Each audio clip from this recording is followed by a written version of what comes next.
They're two happy women bringing you inspiring stories, politics, pop culture, and lifestyle hacks, all with an eye to making our communities and our country a better place to live. It's the Happy Women Podcast with your hosts, Jen Horn and Katie Gorka. Thanks for joining us and welcome to another episode of the Happy Women Podcast. I'm Jennifer Horn. And I'm Katie Gorka. And we are very excited to welcome in to the podcast. And it's not often we get male visitors to the Happy Women Podcast, but he is an honorary happy woman today. He is not a wokester identifying as one. No, he is all man. He is Dinesh D'Souza. He is an absolutely phenomenal filmmaker, thinker, writer. You have seen his work and have followed his career, I know, for the last several years. His brand new film and book is called Vindicating Trump. It's available right now on streaming. You can even check it out and see if you find it in a theater near you, but mostly on streaming now. Vindicatingtrump.com is the website. And Dinesh D'Souza, thanks so much for being here with us today. It's my pleasure. Thanks for having me. So before we jump into everything, we always ask people their backstory. We know what you've done professionally, but how did you get here in this moment? Well, I was born in Mumbai, India. I came to the United States as an exchange student in my teens. I went to a year of high school and lived in Arizona in that time. I was lucky to get admitted to Dartmouth, so I was an undergraduate there for 4 years. Basically, I came as an exchange student and never went home. I then caught the political bug in the Reagan years, and so became a journalist, worked at several think tanks, the American Enterprise Institute, later the Hoover Institution at Stanford. I've written a dozen or so, maybe a few more than that, books. And I started making documentary films about a decade ago, starting with one on Obama, and now the latest one, Vindicating Trump. You have been so prolific. It's really impressive. Hey, before we jump to the present, because we really want to talk about your latest movie, but I have to touch on something that was really impactful for me, which is a book you wrote back in, I think, the early 90s about what was happening on university campuses. So that would have been, I'm thinking you graduated from Dartmouth, 83? Is that right? 84? Yes. Okay. Was that book based on what you were seeing already as an undergrad, or were you writing about something that you'd seen later? And I'm asking you this because, I think so much of why we are where we are today is because of what was happening in the universities at that time. And one of the things, Mike Gonzalez and I have this book, Next Gen Marxism, but one of the things that Mike Gonzalez had stumbled on was an incredible quote by a former New York Times Moscow bureau chief.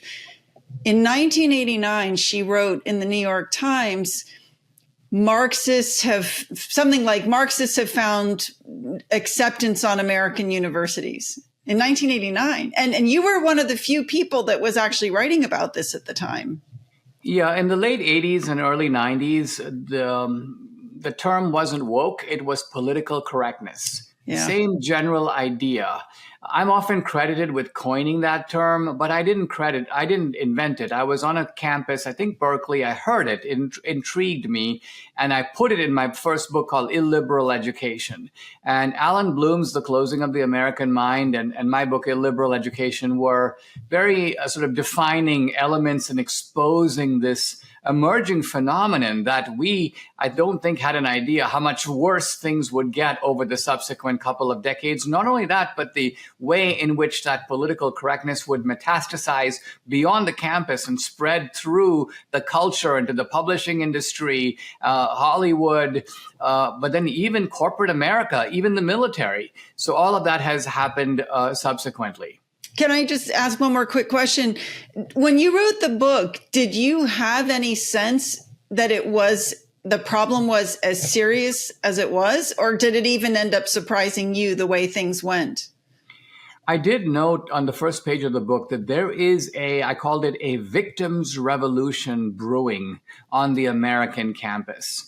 And I did connect it with a modified version of Marxist ideology. Marx is really the inventor of the idea that society is divided really into victims and victimizers. And there's a kind of implacable conflict between the two that can never be resolved because, after all, the victimizers will never relinquish power voluntarily. It has to be like wrested away from them. So all of this has dominated our politics really, certainly in the last, certainly since I came to America. But I realized that this was a phenomenon that had polluted the campus. But one of the phrases I'd use when I'd speak on campus is that the campuses were kind of islands of repression in a sea of freedom. In other words, that America as a society was free, but the campuses were becoming repressive. Of course, what's happened now is that far from the campuses becoming more like America, America has become more like the campuses, and the repression has now become, in a way, normalized. It absolutely is true that indoctrination is here because all of those people who've been indoctrinated are now running things.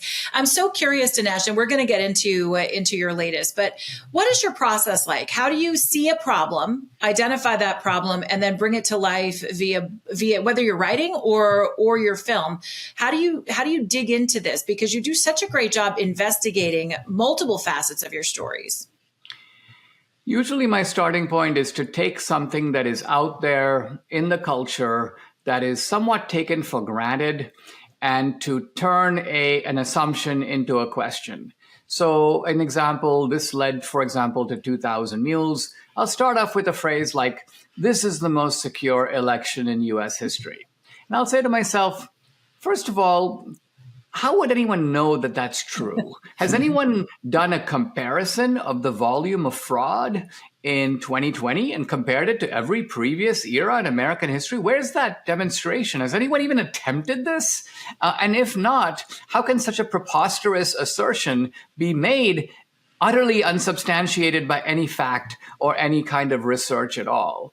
And then I say to myself, well, something must be going on here, but the current ways of trying to expose it seem inadequate for all kinds of reasons. If you say that machines are swapping votes, then you got to show me machines that are doing that. If you say I have a bunch of affidavits in my back pocket, that doesn't really work because who are those people? How do we know they're telling the truth? So the beauty of the sort of 2,000 Mules research was, okay, there actually happens to be a way that in time we can go back to the 2020 election because of cell phone geo-tracking. It actually tells you where people were on a given day and time, on which street they were. And then, of course, that's backed up by surveillance video. And as a movie maker, I'm like, that works. Quite frankly, if you have a bunch of people sitting around discussing an election, you can't make a movie on that. In the Vindicating Trump film, I start with some kind of a puzzle. Let's start with something as simple as the left says Trump is a dictator. Now, it's very easy to say he's not a dictator, case closed. But the interesting question I will ask is, why do they call him that? In other words, nobody called McCain a dictator. Nobody really called Romney a dictator, or even the Bushes, or even Reagan. You know, Reagan's a washed-up movie actor, but why this particular allegation, even granted that it's false? Why did they choose that line of attack? Well, the answer has to be that there is something about Trump that is so larger than life, that is so powerful, that he could be a dictator if he wanted to. Thus raising the question of, does he actually want to? And so some insight of this nature is what gets me going. And then I'm kind of off and running, and then I view the film as a journey of narrative discovery. So we have to be finding new things out along the trail. And of course, it has to be cinematic. It has to be emotional. There has to be an intellectual underpinning. A lot of the elements of feature films, I think, go into making a good documentary. It needs plot, it needs character, it needs suspense, it needs climax, and then you got a good film. So I know we're talking about Trump, but I can't get away from the election, and you can't separate the two anyway.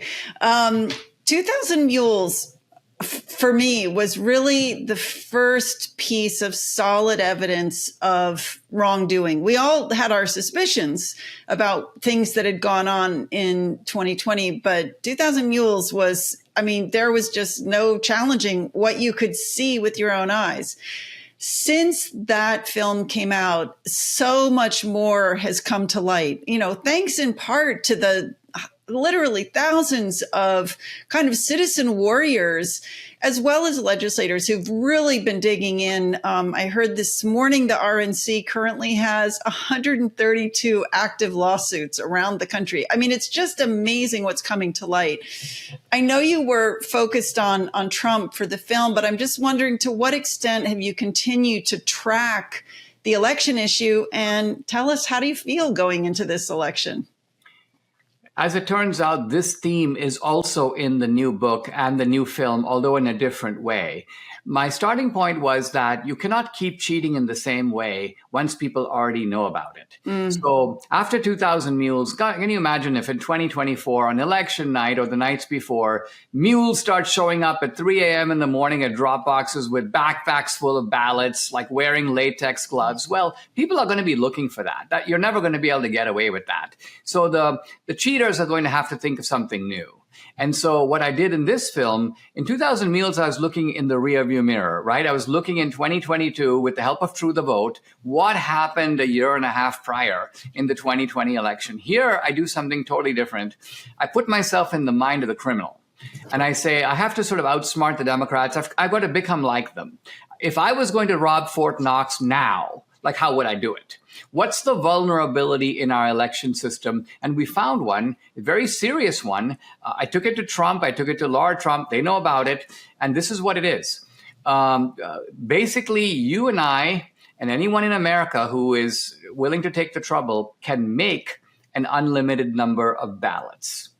The section in the film is called the ballot makers. This sounds downright crazy. And when I first heard about it, I thought it was crazy because I thought to myself, I know quite a bit about election fraud after Mules.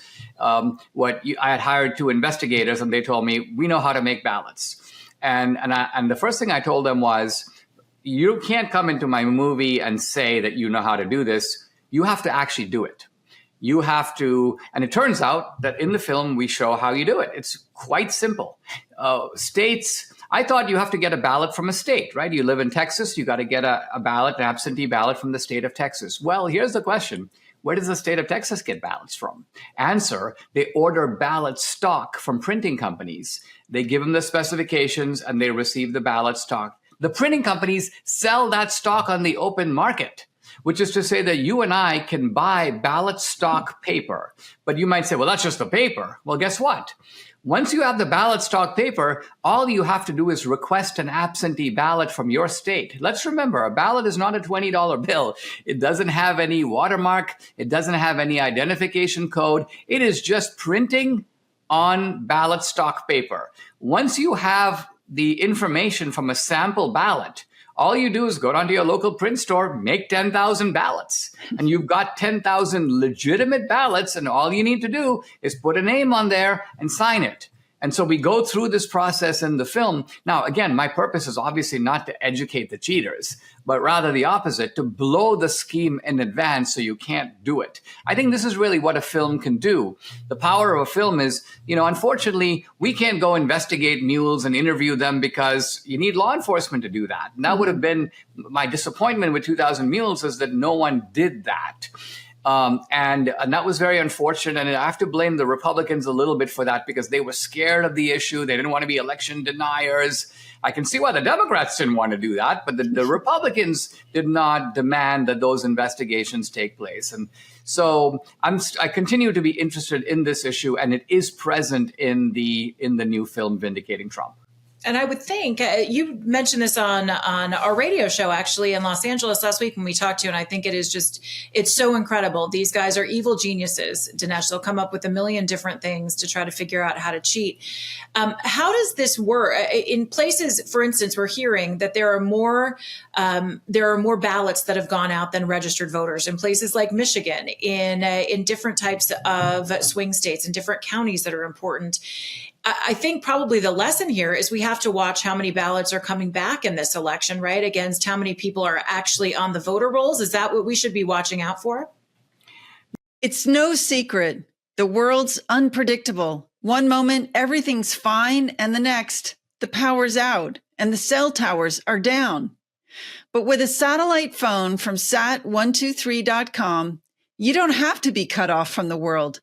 No matter where you are or what's happening, Sat123 keeps you connected. Whether you're deep in the mountains, on the road, or dealing with a natural disaster, your satellite phone will work when nothing else does. This is about being prepared. Sat123.com is family-owned, American-built, and focused on keeping you safe. They understand that in today's world, connection is more than convenience. It's essential. So here's the deal. Go to sat123.com and use code Katie for $25 off your first purchase. Don't get caught off guard. Stay connected. Stay prepared with Sat123. Yeah, the Democrats always begin with inflating and distorting the voter rolls. That's the key starting point. So even when you think about illegals, we should never lose sight of the ball. And the way to keep a focus is to distinguish between voter fraud and election fraud. They're not the same thing. So if I live in Georgia, but then move to Arizona, but I'm still registered in Georgia and I decide to vote twice, that's voter fraud, right? But voter fraud like that is never going to tip an election. Election fraud is something different because election fraud is always coordinated. Election fraud is a scheme to generate multiple fraudulent or unlawful ballots. And so I think what's going on is the Democrats are trying to figure out a way to get a lot of these illegals to register. The illegals don't care about voting. There may be one or two who do, but by and large, people who are coming to this country, they may be coming for opportunity, they may be coming for free stuff, but they're not coming to vote. But the key thing for the Democrats is to get their names on the voter rolls so that people can vote in their name. That's the scheme. That's where we move from voter fraud. Some Republicans are looking for voter fraud. We're going to catch these illegals. They're going to be, no, don't worry about the illegals. Try to catch the voter fraud, the election fraud scheme that is going to use the names of illegals because there's no easy way to check. Once the names get on the voter rolls, basically the deed is half done. And so that is the one way to think about busting election fraud. Start with the voter rolls. I'm so glad you raised this. You know, the big story for us this week in Virginia has been the fact that the Biden DOJ is suing Virginia for having removed 6,303 self-declared non-citizens from the voter rolls of Virginia. So this is how you know that they really need those people on there. The fact that they're suing to keep them on, I just think it's astounding. The other issue that's been coming up, and I was wondering if you've come across this at all or not. This seems to be so in the weeds, but it's popping up in several different states, which is why it's kind of a red flag for me. And this is the issue of these limited duration licenses where, you know, these are for people who are legally here, but non-citizens. And, magically this year, compared with last year, these are now considered an acceptable form of ID. So this happened in Texas and this happened in Virginia. I don't understand why exactly and how this might feed into the scheme, but have you come across this at all? Think of it, I haven't come across it, but it doesn't surprise me. It's entirely consistent with a sort of a pattern here. So let's identify what's going on. Republicans traditionally think of elections as the way you and I do. You know, you go behind the curtain, you vote and sort of sit around, watch the election. You're assuming that there's a whole process in place that is going to adjudicate fairly, right? That's going to count the votes. There's not going to be any kind of miscounting or shenanigans going on along the way. The Democrats look at it, they put the whole process into slow motion. They start with who gets on the rolls. They then continue to things like this. When a vote is cast, who opens that envelope? Once you look at the ballot, what if you have a smudge on the ballot? Who decides if that's a valid vote or not? What if someone makes an X, but it's outside the box? Who decides if that counts? What if there appears to be a scratch on one side and a scratch on the other side? Who decides who? So the Democrats, in other words, pay attention to the minutia of the process, always trying to prod it to their benefit. And Republicans are only now belatedly learning that we need to pay a lot of attention, not just to rallies and campaigns and getting out the message, but to the actual mechanics of the election. And that's a new development on the Republican side. All right. The film and the book, Vindicating Trump, available right now, vindicatingtrump.com. Dinesh, I want to spend some time talking about this. Obviously, we've seen quite literally everything thrown at President Trump, whether it was a weaponized Department of Justice, whether it's an assassin's bullet. I mean, everything has been sent in his direction. Take us through this film, what we're going to learn about President Trump and how you have decided that he is going to be vindicated. Does that ultimately lead into an election victory? Trump is a very unusual figure in that he provokes an intensity of love and hate that you'd have to go back to Abraham Lincoln to find a comparable figure. And interestingly, even in Lincoln's case, the intensity was really not over Lincoln. It was over the issues. It was over slavery and the extension of slavery. With Trump, it's over the man. And so the focus of this book and film are Trump the man. There's a defense of Trump's policies, but even more so, there's a defense of Trump's character. And the central argument of the book is that Trump is sort of has the perfect mix of qualities that we need in the crisis in which the country finds itself now. He may not be the perfect candidate for another time, but for this time, he's the right guy. Now, this is a refutation of the grudging Republicans who say things like, well, I don't like the guy, but I like his policies. His character is deficient, but he did a good job the last time around. He needs to learn to shut his mouth. Dinesh, please tell him to stop tweeting. These are all people who want like a new and remade Trump. They want to rehabilitate Trump. And my message to them is, well, not only is that not going to happen, but even more important, it doesn't need to happen. Don't remake Trump. Remake your own understanding of Trump. And so I very straightforwardly address all the claims about Trump. He's a megalomaniac. He's a philanderer. He's a man of low character. He's always lying. He's a bully. And not to mention, of course, that he's a would-be dictator. He's Hitler circa 1930. All of this I unflinchingly discuss. But then I also say, all right, you want to talk about Trump's vices? Let's do it. But let's also look at Trump's virtues, about which I hear very little. And yet his virtues are not only very obvious, but it's quite clear that those are the virtues that we need in the country today. I was thinking exactly this morning. I don't know what got me off on this, but I'm here in Northern Virginia where we have a lot of people who voted for Nikki Haley. And so I was thinking about my frustration with them, that they want somebody more like them who goes to their cocktail parties, who's polite. And I think a lot of the disdain for Trump is a class issue. But I was thinking exactly as you've just explained, no other person, I don't think, would withstand what he has had to endure. And I think the reason it's been so intense, I don't think it's his personality that's elicited it. I think it is that the Democrats have so effectively consolidated power over the last 20 years and gotten things so wrapped up.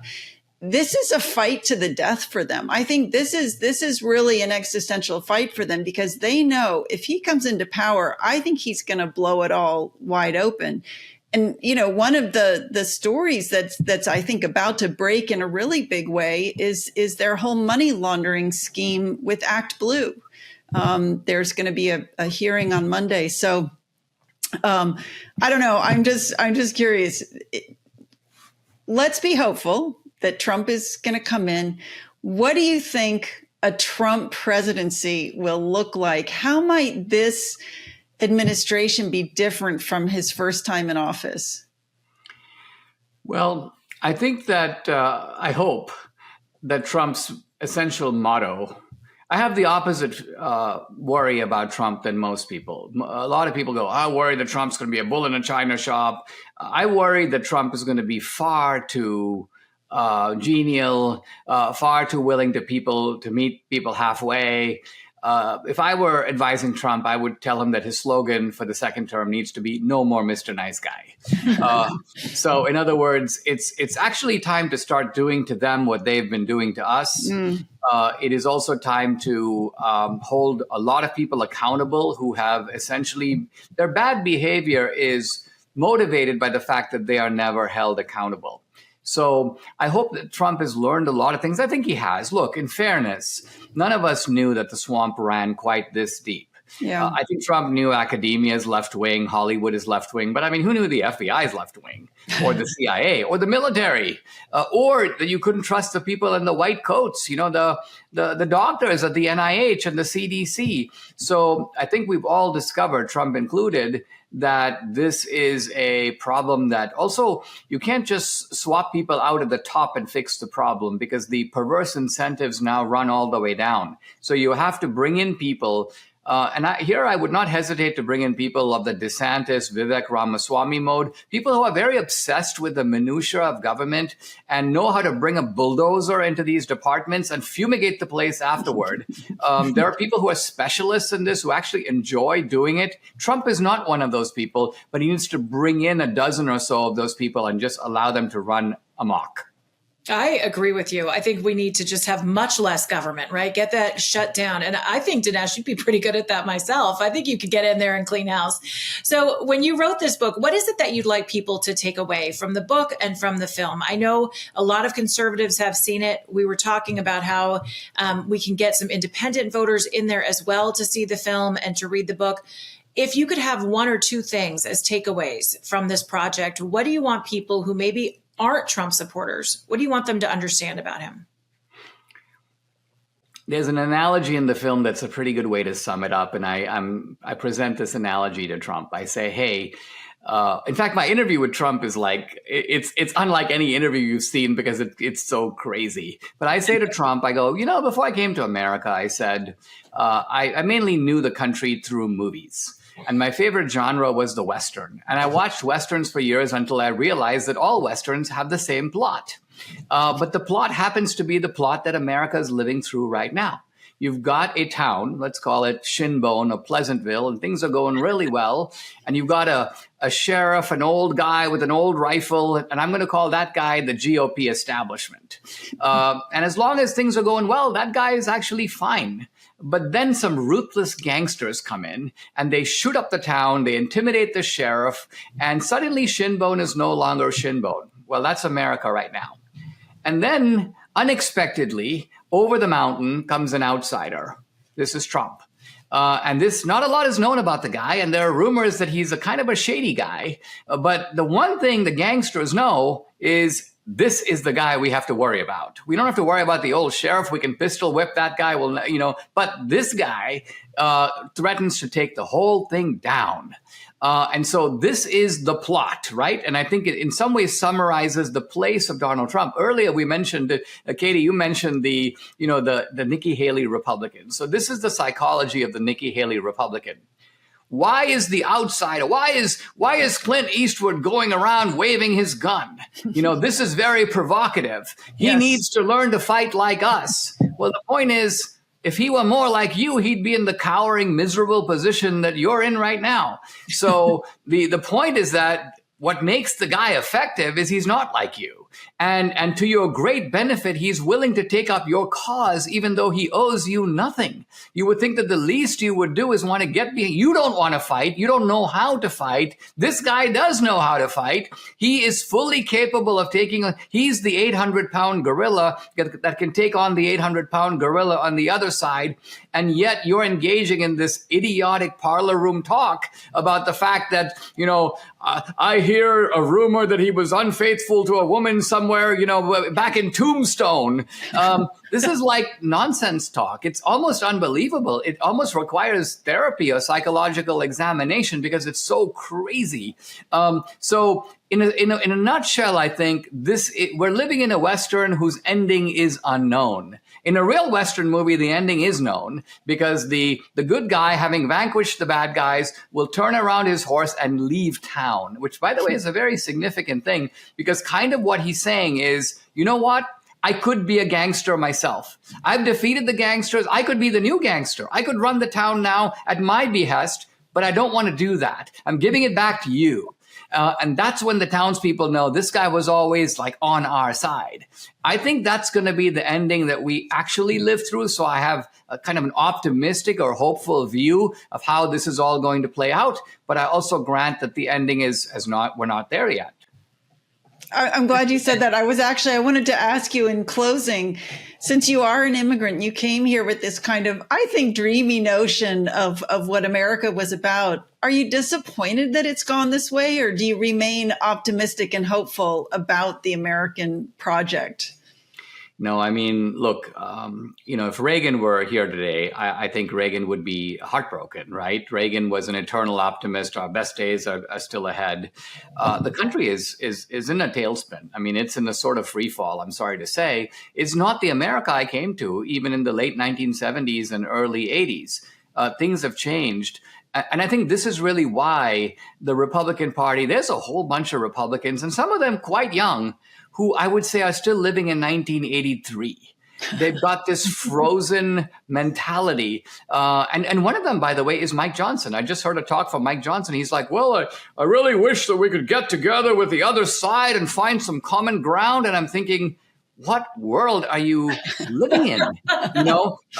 This is not Reagan's America, my friend. The gangsters are here. They've taken over the country. Don't you hear shots outside? So I think my frustration is I'm not giving up on the country, but I am annoyed at all, really, my former right-wing and Republican buddies who were side by side with us in the Reagan Revolution and now appear to have completely lost it and lost the sense that we are in a critical situation and the old recipe just won't cut it anymore. Yeah. Dinesh D'Souza, always great to talk to you. Thank you so much for joining us for the full episode. Make sure you check out Vindicating Trump, streaming now. You can get the book as well, vindicatingtrump.com for more information, vindicatingtrump.com. You will not be sorry when you check it out. And you can always follow Dinesh as well on social media, Dinesh D'Souza. Dinesh, thank you so much for all the important work that you do. Thank you, and it was a pleasure. Thank you. Always a pleasure. And don't forget to get Katie's book, too. It's called Next Gen Marxism. You can get connected at katiegorka.org. You can also find her on Facebook. Just search out Catherine Gorka, on X, Gorka Katie. And you can find me on social media, too. Jennifer Horn Radio, Facebook and Instagram, and Jennifer Horn on X and on Truth. And thank you so much for those 5-star reviews. We appreciate them. Share Happy Women with your friends. Get connected with us on all of our platforms. SalemPodcastNetwork.com. You can listen to Dinesh's podcast there too. Thanks for joining us. This has been another episode of the Happy Women Podcast.